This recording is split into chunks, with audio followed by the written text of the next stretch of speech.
Okay, so in one of the bizarre moments of 2024, IndyCar resurrected Speed Channel, at least on Twitter, at least for now. I thought this was just the funniest thing, and yes, Chase Holden is bringing back Speed as well. Um, but yeah, here's the schedule. Again, credible that this is out when it is, but there are a lot of things to talk about, and some of them are not necessarily positive, and some of them are interesting ideas that perhaps will lead to other things. I guess we'll say it that way. Um, Start on the streets of St. Petersburg on March 2nd, which should be fairly close to the Daytona 500. That's kind of close to the 2020, was that 2023 or 2022 date that was really, really close to the Daytona 500. That's potentially a great lead in from a Fox broadcasting perspective. I don't hate that. I really don't hate that. I think that's great. Um, Thermal Club. It's extremely important. This was long rumored, that Thermal Club has now become a points race for IndyCar, a points race at the Thermal Club. And it takes place, what is that, 3 weeks after St. Pete? That's not good. I'll just say it. That is not good. Not that the Thermal Club got a points race, but the fact that there is 3 weeks in between St. Pete and the Thermal Club. Come on, man. Come on.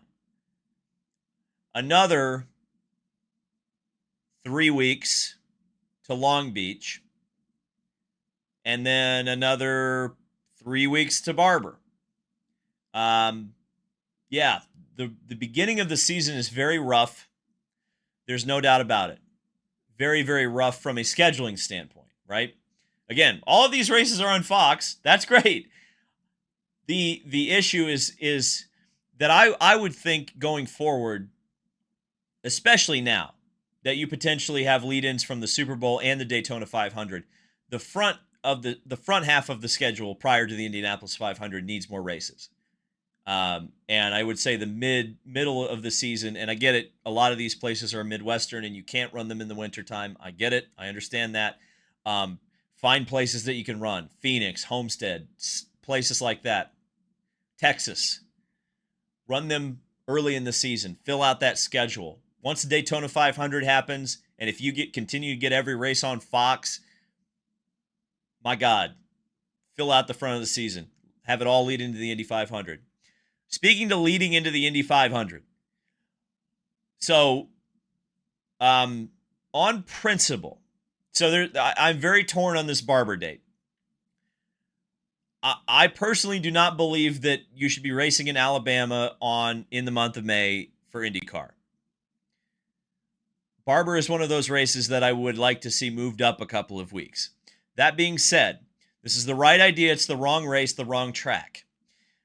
Barber being on May 4th means that Indy cars will be on track, although not at the Indianapolis Motor Speedway, every week of May. That's a good idea. That's how things should be, I think. That means you compete against the Miami Grand Prix directly.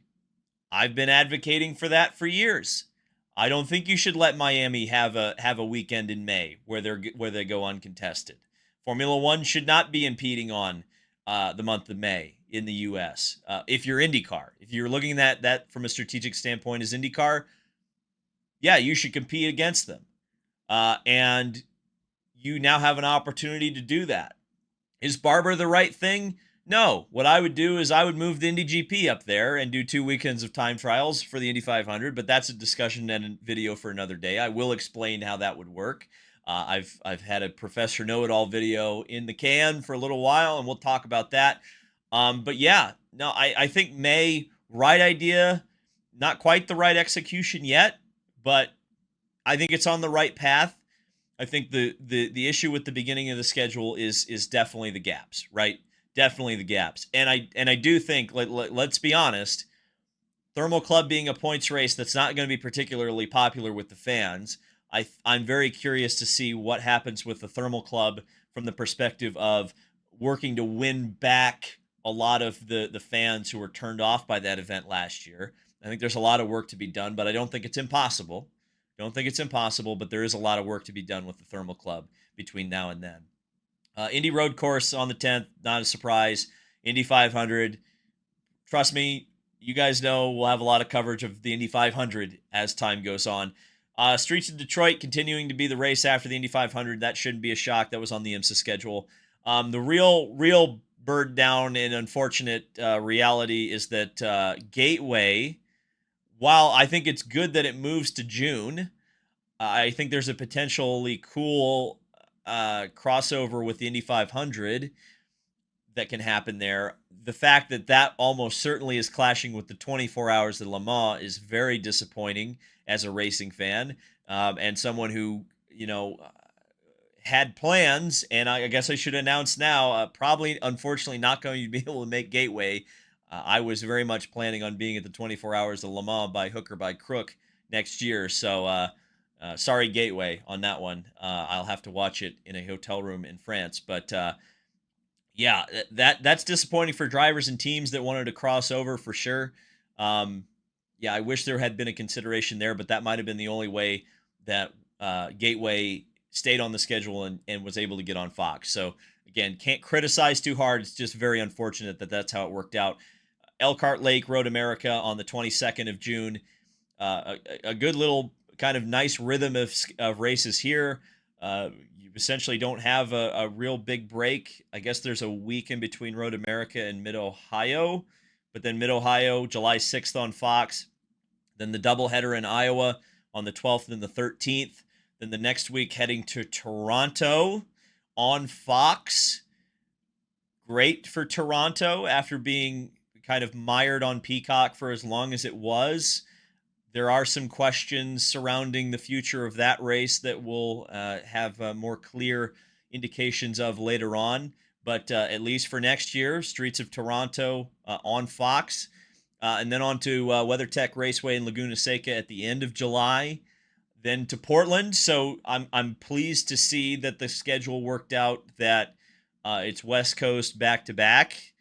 Although there's a week in between those, so I guess the trailers will be able to go back to Indy and then head back out west. Then the Milwaukee Mile goes to one race, the Thermal Club points race, essentially replacing one of the Milwaukee doubleheader races. I don't hate that. I don't think doubleheaders are necessarily the best for the teams or the fans or the sponsors, believe it or not. Like, yeah, it's cool to have two races, but in my opinion, it's better to have one race and promote one race than to promote two races. That's just my opinion. And then the season ends once again at Nashville Superspeedway on Labor Day weekend. The whole schedule moves up a week due to the fact that Fox has obviously the NFL contract, and it's important to get the season within the 6 months that the NFL isn't actively on television. The thing that I would say is, in terms of Nashville Superspeedway, in terms of the rest of the season, is that you have now an even more compressed schedule essentially than you did last year, or this year, I guess we should say. So, what happens to IndyCar in the other half of the year? The other 6 months in which there is nothing IndyCar on track? That's a concern. That is a concern. That, I suppose, will be answered later on in time. But, yeah, the schedule's a mixed bag for sure. But the overwhelmingly positive thing is that every race on that schedule is on Fox. So, obviously, we have minutia and details to talk about as time goes on.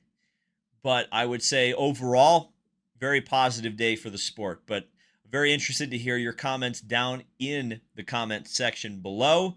Thank you guys so much for watching. Hope you've enjoyed this. And obviously, we'll be talking much more about this in the future. So subscribe if you got to this point. We'll see you in the next video.